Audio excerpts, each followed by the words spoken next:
Hey guys, it's Adelina. I'm a public law graduate and I work at a women's hotline. Today I wanted to make a video based on a book I read recently called Getting Grip by Matthew Kimberley. So it is a self-help book. Like a trend I've seen in self-help books recently, he criticizes the self-help industry. And he says that this is the only self-help book you'll ever need. Quite ambitious if you ask me, but it's written in a fun way. It's quite engaging. It's easy to listen to in the morning, not too serious or deep. You can just kind of follow, and with his humor, you can easier take in all these messages and not feel like it's a too heavy thing, especially if you listen to the audiobook. There are several chapters in this book, but I wanted to focus on the part that is about productivity, since this is what I talk about on this channel: productivity and motivation and discipline. So how to get stuff done is the part we will focus on, and Matthew Kimberley's take on this. As he says himself, most of these tips are common sense, but they are great to be reminded of from time to time. The book focuses on taking action and not so much on quality. I was taken aback by this because this is not my style, but then again, I thought this may be pretty good for my perfectionism to actually focus on action and not quality. So, what are Matthew Kimberley's 3 big principles to getting stuff done? So the first thing you need to do is identify what you are meant to be doing, things you are meant to do now, later, things that can be done by other people, and things that you maybe don't need to do at all. And the third principle is to get on with doing it. But we're going to break this down into 2 lessons. So I'm not going to talk about the whole part where he talks about getting stuff done. He has divided into several lessons, but I'm going to only focus on 2 that I feel maybe are the most important and that can fit in the scope of this video, or otherwise this video would be really long. I really recommend reading the book, or like I do, listen to the audiobook in the mornings, because it's really fun. It really wakes you up. Let's start with the 2 lessons that I think are the most important ones that Matthew brings up about getting stuff done. There are 2 lessons: prioritize and avoid analysis paralysis. We will begin with lesson number 1, and that is how to prioritize. So prioritize. The author talks about how you need a system to kind of know what to prioritize and what not to prioritize. When you are going to identify what you need to prioritize, you're going to start by writing 3 lists, and they will take only 5 minutes each. And he recommends to write them on paper, and I do too, because the brain tends to be more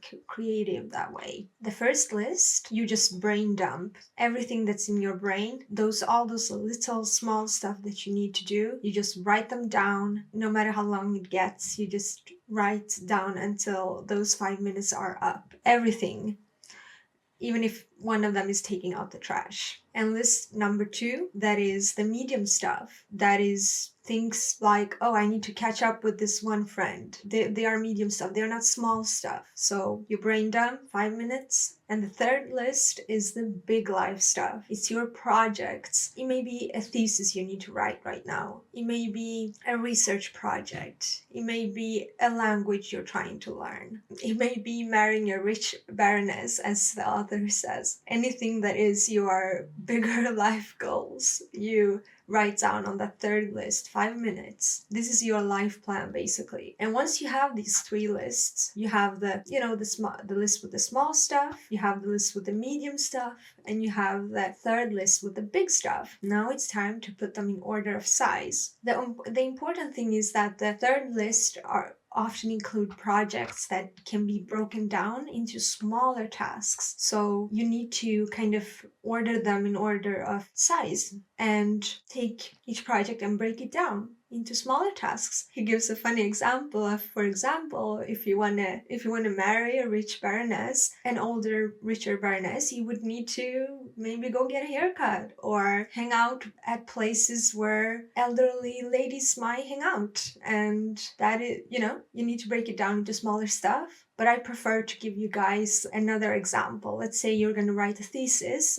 How do you break that down into smaller steps? Well, for me would be the first step may be to write a provisional table of contents, then do a general material search, then see where the gaps in the research are and make a deadline for each part of the thesis that I have identified in the table of contents that is just provisional and will change over time. Then I start with the most important part. So that is kind of how you can start to prioritize and break down and not be as overwhelmed anymore. And now lesson number 2, avoid analysis paralysis. What is analysis paralysis? It's when you ruminate forever. You cannot get started. How you counter that is by breaking things down into manageable parts, as we just talked about. That will conquer analysis paralysis. In the same lesson, he warns about perfection infection, which I personally feel really victimized by. I mean, we often start stuff but are afraid of calling them finished. I really agree with that. Until it's just right. And he says that delivery doesn't need to happen just when you got something world shattering. Sometimes it's just about getting stuff out and getting stuff done. You have to be aware of analysis paralysis, perfection infection, and the other 2 things he included in the lesson of analysis paralysis are to do less. He says that some stuff doesn't need to be done. For example, do you need more groceries, or do you actually have perfectly edible stuff you could make something out of? And something I felt personally attacked by is, do you really need to go and shop for other books when you have 18 books unread over there?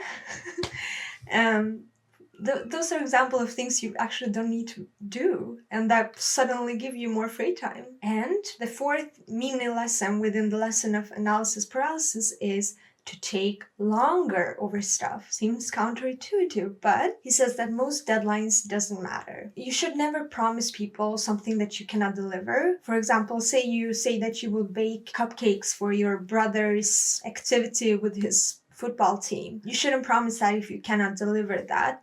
But he says that the less you promise, the less you have to deliver, and the more you actually deliver, it will free up more time for you for rest and play, or, like the author says, for more time for personal hygiene and French kissing. I think this is pretty foolproof, and his philosophy really helped me and my perfection infection tendencies. So I really hope you got something from this, and I hope that if you have been looking for that perfect morning motivational book that kind of gets you laughing at 6 a.m. in the morning, this is the perfect one. The author reads the book himself, and he's just really funny and really engaging. And also, don't forget that the book has a lot of different parts about life. I just chose to focus on the productivity one. He actually had a lot of other parts that I enjoyed about dealing with other people and your social life or relationships and finances. I really enjoyed this book. Okay, guys, I will see you next stream. Thank you so much for watching. If you enjoyed this, please like and subscribe to never miss something I upload again. Thank you. Bye.